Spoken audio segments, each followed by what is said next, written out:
I'm Erica Young, and I'm thrilled to be back with you to talk about not your money past, not your money present, but your money's future potential. And this is kind of a concept that I think is hard for people to really wrap their mind around. And so I want you to kind of go back a little bit and remember when you were a kid and how you got to dream about anything and everything.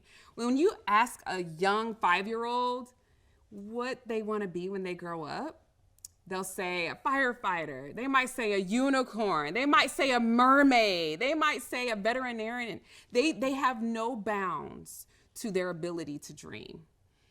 And it's infectious. Other kids love to hear what they're dreaming about. And then they will recite dreams when they wake up in the morning, and they will daydream during the day. And it's fun. It's not attached, it doesn't have to be attached to anything in reality, but it's fun. And I think when we have responsibilities as adults, when our family grows and we have things to do and our boss needs things from us, we feel this pull to be in reality. And it becomes not as fun. And so I want to invite you to dream.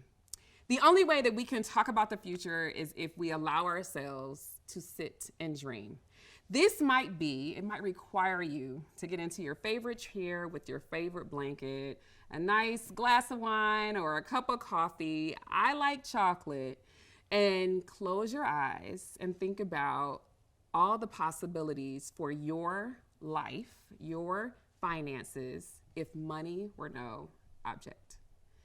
Consider what is in the way of you getting there as well.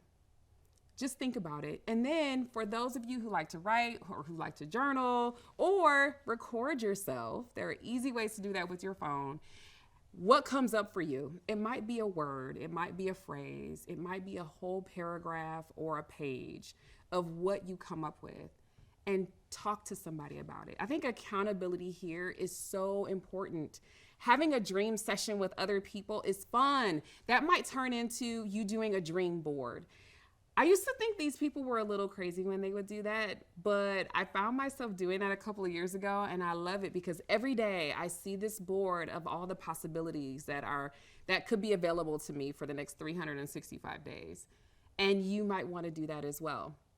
Here's why dreaming is important about your money future is because you can't go anywhere if you don't have a dream. Let's be clear, you will not get anywhere without a goal.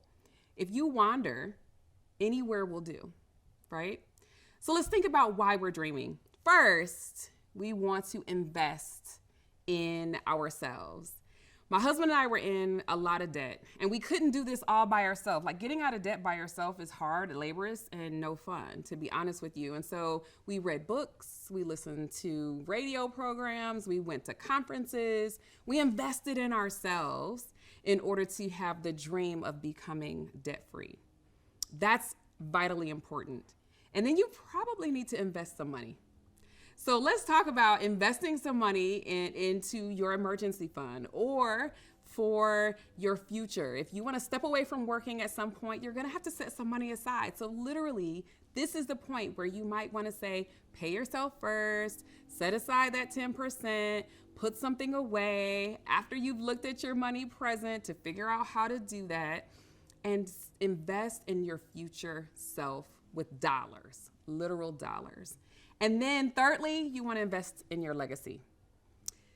Years ago, when I got pregnant with my very first child, she came unannounced to us. Like, we were not ready for this child. We thought we were going to be able to wait 5 years, but after 6 months of marriage, we were pregnant with the first one. And I was petrified. I really didn't think I was ready to be a mom, to be honest. And one of the things that was so important to me was that she not have the start in life financially that I had, meaning in debt, scared, and have no plan. The dream that I had at the time was to make sure that she was able to go to college and come out debt free. taking that dream and making it a goal meant we had to get into reality and get out of debt. We had to live on a budget. We might need to invest in some tutoring so that she can be a great student. We might need to invest in her future, meaning set dollars aside for her college education, because it does cost a lot of money. We had to make sure that the dream didn't just stay in the clouds, that it became based in some action that I took.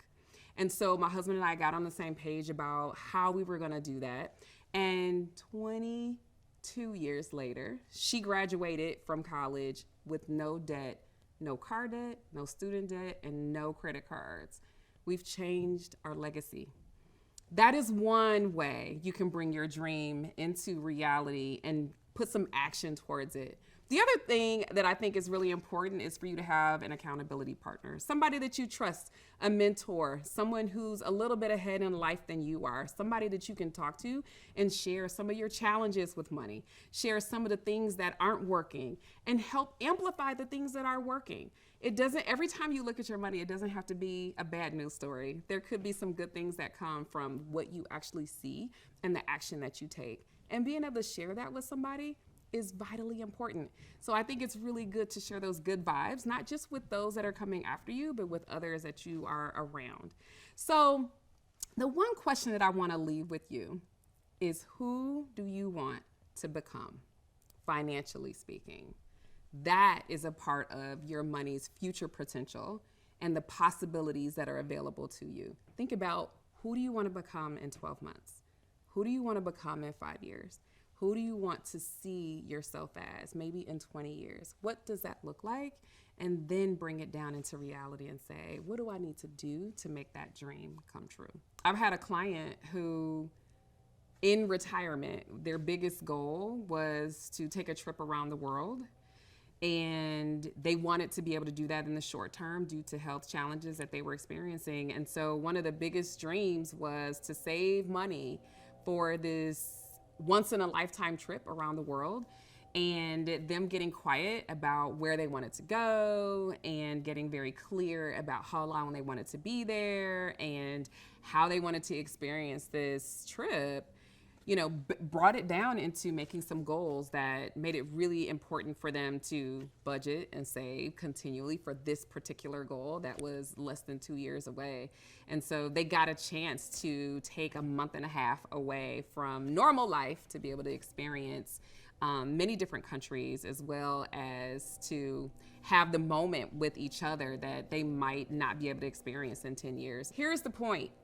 You're never too young, you're never too old, and your circumstances aren't ever too dire for you to save, for you to dream, for you to really think about what it is that you want and accomplish the goals that you have. So I just want to encourage you to think outside the box and give yourself the opportunity to go for what it is that you want, no matter what season of life that you're in.